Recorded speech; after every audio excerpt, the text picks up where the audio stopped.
салом бинандагони азиз, имрӯз 11 октябр аст ва ин ҳам барномаи хабариву таҳлили ахбори озодӣ. дар нашри навбатӣ ин мавзӯъҳоро ба баррасӣ гирифтаем.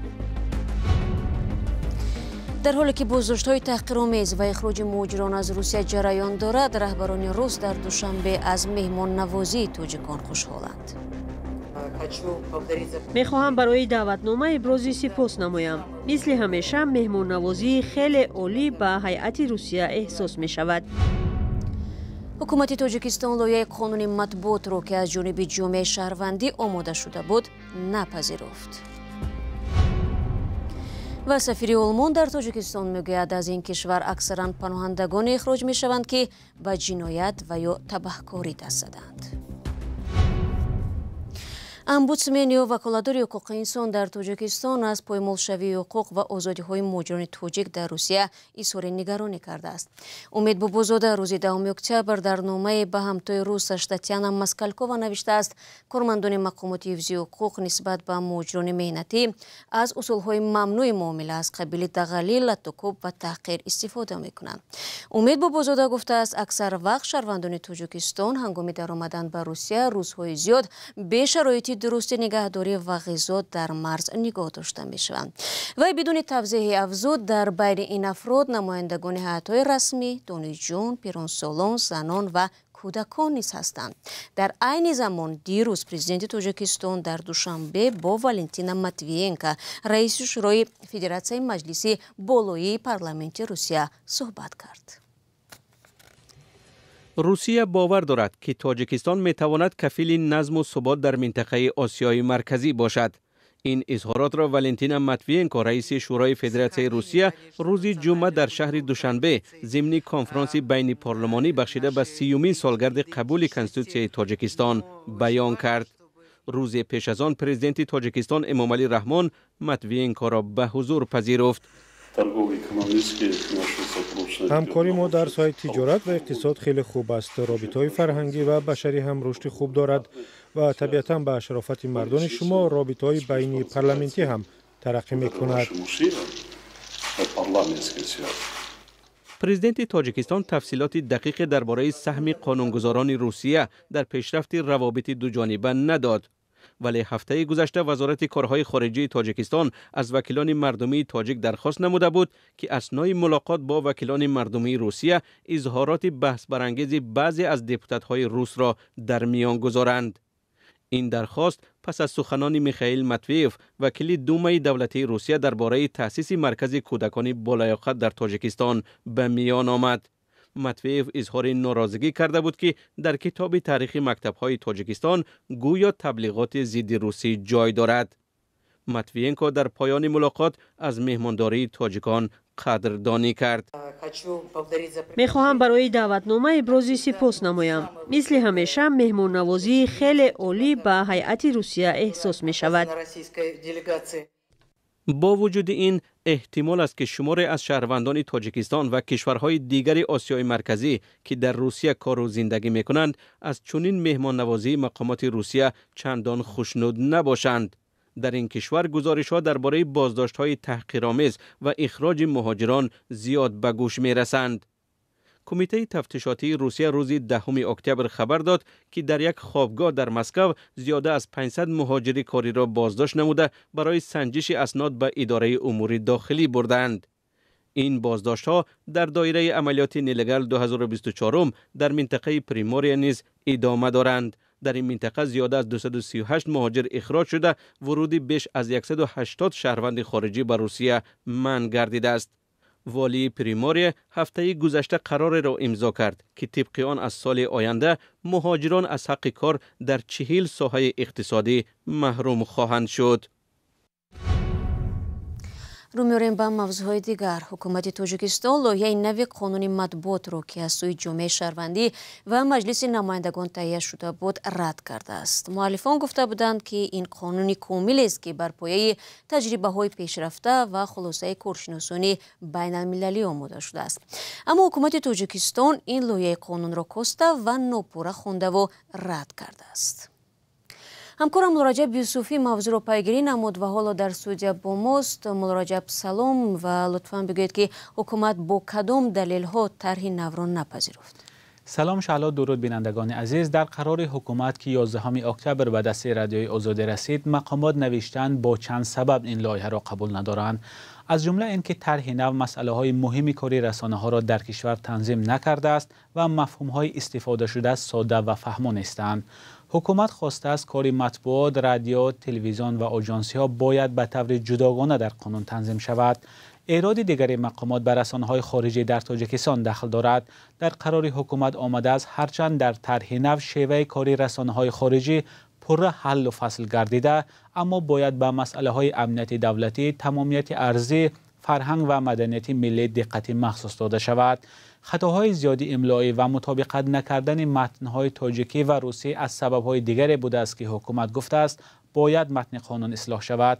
به صورت عموم حکومت ضرورت قبول چنین قانون را رد کرده است و گفته است امرهای طرح نو می توانند به کدکس اطلاعات علاوه کرده شوند. خب ملرجب، اگر به جزئیات نگریم چه نکات نوی به فرق از قانون‌های حاضر در این طرح جای داشت؟ شهلا، طرح نو چند علاوه به گفته مؤلفانش مهم داشت. یکی از آنها میبایست ثبت نام رسانه ها را در کشور آسان‌تر میکرد. در قانون فعلی مطبوعات آمده است برای ثبت رسانه شهادتنامه درباره بقیدگیری دولت شخص حقوقی، اقتباس از فهرست یگانه و آیین‌نامه همان رسانه لازم است. سال 2017 با قرار حکومت برای تأسیس نشریات، مطبع و یا نشریه دوری، معلوماتنامه از کمیته دولتی امنیت ملی هم علاوه شد.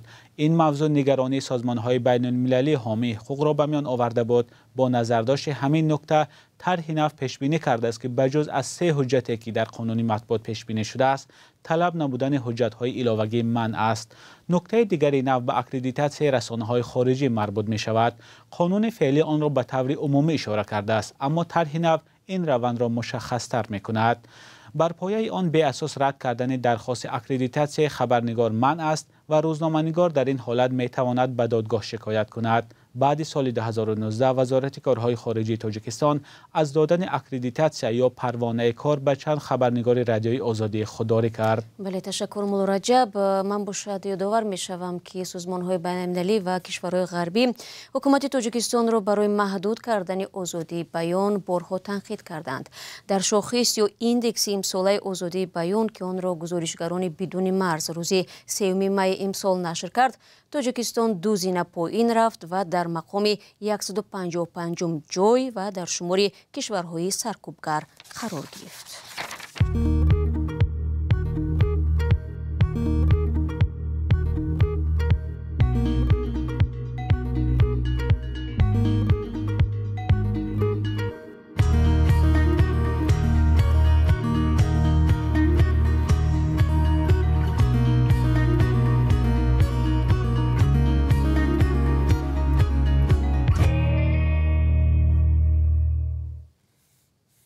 شما برنامه اخباری رادیو آزادی را تماشا دارید. اگر عمر وفا میکرد پگاه 12 اکتبر شاعر ورزیده توجیک همکار ما اسکندر خطلانی 70 ساله میشد. با این مناسبت همکاران ما در دوشنبه یک مستند تهیه کردند که حالا یک پاره آن را همراه میبینه. زنده یاد اسکندر خطلانی هم از در ردیف همون شاعرایی هست که بسیار کم ایجاد کردن. کم عمر کوتاه هم دید. 40 چند سال عمر بودن. 46 سال عمر بود. خیلی شهید شد. کی کشت را کی چکل برای چی کشت ما نمیدونیم. این مرموز است. دوستان عزیز، از شما دعوت میکنم که فردا این فیلم مستند درباره اسکندر خطلانی رو در تمام پایگاه‌های رادیو آزادی تماشا کنید.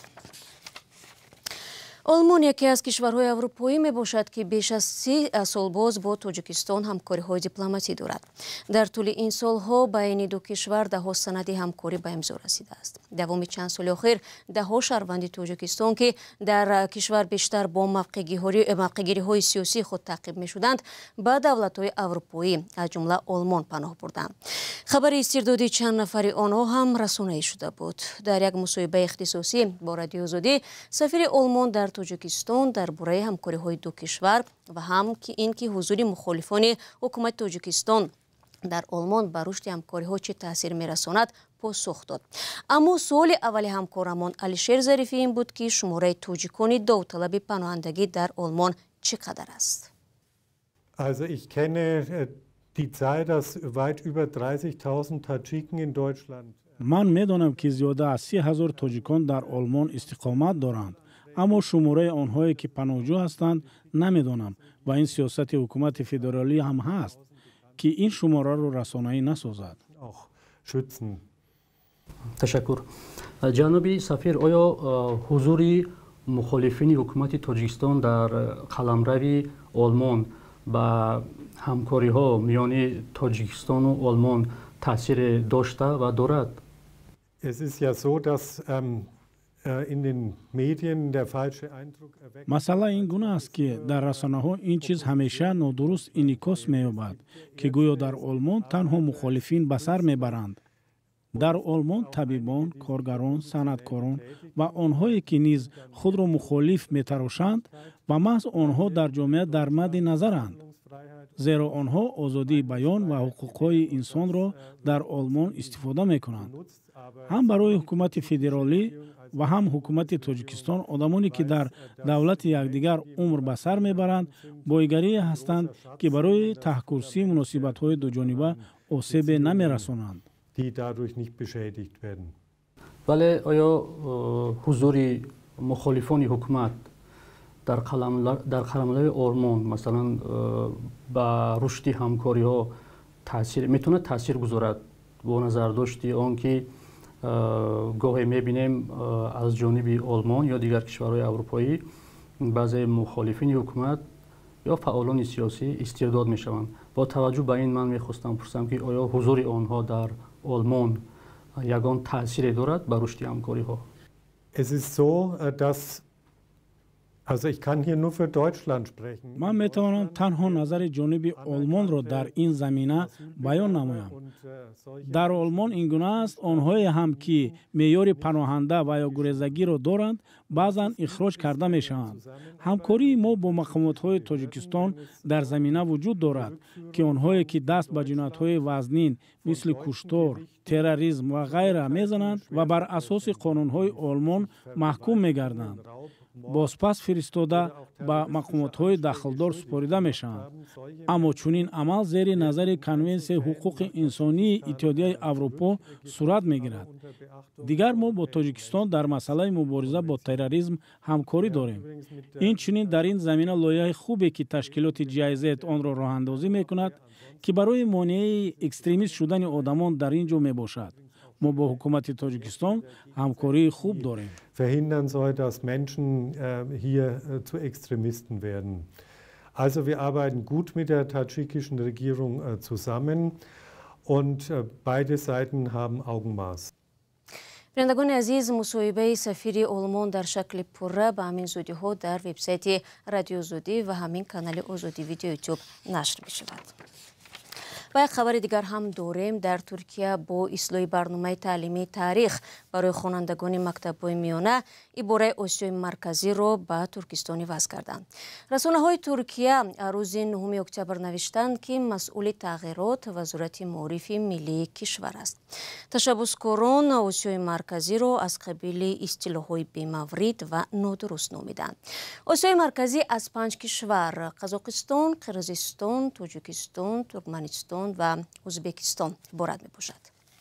تاجیکستان به فرق از 4 همسایه‌اش کشوری پارسی زبان است و در حال حاضر تعداد اهالیش به زیاده از 10 میلیون نفر رسیده است. همزمان در ازبکستان و کشورهای دیگر منطقه جامعه تاجیکان مقیم می باشند.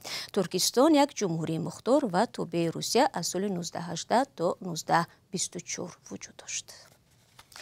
دوستان عزیز، فرصتی که در اختیار داشتیم انجام یافت. تشکر که تا پایان برنامه ما را تماشا کردید. البته خبرهای از این بیشتر چون همیشه در وبسایت azadi.org و از صفحه‌های ما در شبکه‌های اجتماعی گذاشته می شود. خود را در 2 روز آینده احتیاط کنید. استراحت خوب داشته باشید. وقت نگهدار.